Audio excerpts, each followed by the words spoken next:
সবে জাস্ট সন্ধে হয়েছে, তো মা আজকে সন্ধে দিয়েছে। আর প্রতিদিন কি হয়, সন্ধেবেলা সন্ধে দেওয়ার পর ওদেরকে খেতে দেওয়া হয়, মানে একদম সাথে সাথেই আর কি। তো আজকে মা সন্ধে দিয়েছে আর তারপর মা বলছে ডাকো তো সোনামা ওদেরকে, কই রে বলে। তো আমি একবারই ডেকেছি, চলে এসছে দুজনে একদম। কই রে, ওই দেখো সঙ্গে সঙ্গে চলে আসছে। কি হয়েছে, খিদে পেয়েছে? খিদে পেয়েছে? চল খেতে দিচ্ছি, চল চল চল খেতে দিচ্ছি, চল চল চল চল চল চল চল। একদম লেজ নাড়িয়ে ছুটেছে, একদম লেজ তুলে।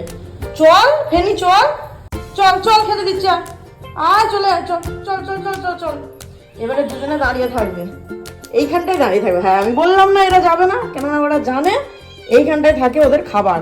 চল না, লাইটটা জ্বালি, চল। ব্যাস এই আওয়াজটাতেই বিশাল খুশি হয়ে যায় এরা। এই আওয়াজটা যদি শুনেছে, এই তো চল না দিচ্ছি, চল চল খাবি, চল চল চল চল চল চল, আয় এদিকে এদিকে এদিকে। এই তো, এই তুই নে, তুই এদিকে নে, দুজনে দুদিকে খা, ঝগড়া করবি না।